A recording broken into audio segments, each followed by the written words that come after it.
Magandang hapon sa inyo mga bossing. Sa video natin ngayon ay magwe-welding po tayo ng kabilya. Marami na po akong nakapanood sa YouTube na ito pero wala pang gumagawa ng katulad ng sa akin. At dahil ako pa nga lang ang gumagawa na ito ay tatawagin ko itong Offline Kabilya by Boss B Official. Napansin ko kasi sa YouTube na ang dami-daming nanonood ng ganitong content at nagla-like pa nga. Di ko alam kung ano ang kakaiba sa pag-welding ng kabilya pero napakadili lang naman weldingin yan. Meron pa nga nagsasabi na marami daw itong content ng alloy kaya nahihirapan silang mag-welding. Kaya eto na mga bossing, sasabihin ko na sa inyo ang sekreto para hindi na kayo mahirapan pa.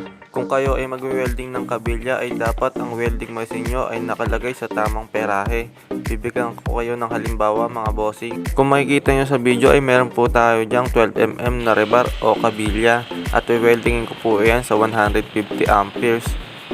Para sa akin kasi ang 150 amperes ay kayang-kayang tumunaw ng makapal na bakal. Kaya naman sisiw lang para sa kanya na tunawin yung 12mm na bakal at pagdikitin ng matibay. Ito ang logic dyan mga bossing, kung ilalagay ko ba yung perahe sa 50 amperes ay kaya niya bang tunawin yung 12mm na rebar?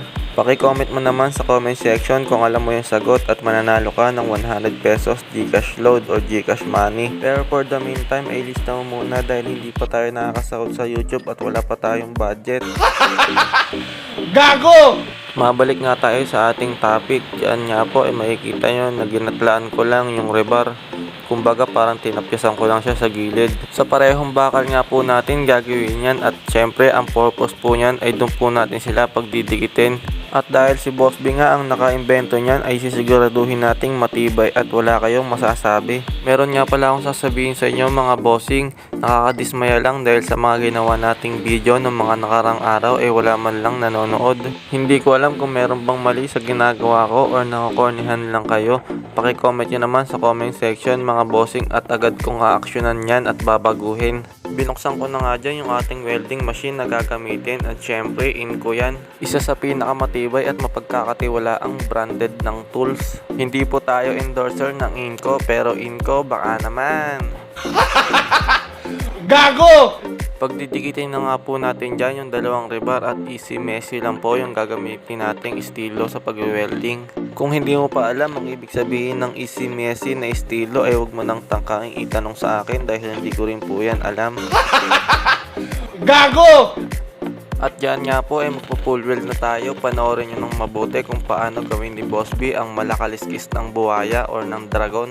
Biro lang mga bossing dahil hindi naman tayo professional na welder at simpleng vlogger lang tayo na walang nanonood. Kitang-kita nyo naman mga bossing na sobrang nagbabaga yung bakal at siguradong nagdikit na yung rebar. At ayun, binanatan pa nga ni Boss B para masigurado lang na hindi siya mapapahiya sa mga viewers natin. Biro lang mga bossing, syempre naninigurado lang din ako na nagdikit na sila. Kung umabot ka sa panonood hanggang dito sa dulo ay ngayon pa lang nagpapasalamat na ako sa inyo mga bossing ko. Huwag niyo pong kakalimutan mag-like and subscribe sa aking YouTube channel dahil marami kayong matututunan dito na kalokohan. Biro lang po yun dahil marami talaga kayong ditong matututunan kahit bisitahin nyo pa yung aking YouTube channel.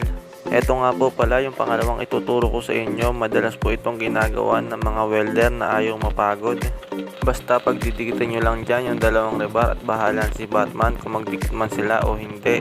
Sana po ay nagustuhan nyo yung ginawa nating video ngayon. Kung meron kayong gustong sabihin ay i-comment nyo lamang po sa ating comment section at agad ko po iyan ay sasagutin. Kung meron kayong gustong ipa-challenge sa akin kahit takoyaki challenge pa yan ay wag nyo kong hahamunin dahil hindi pa nilalabas ni Boss B ang 100% niya.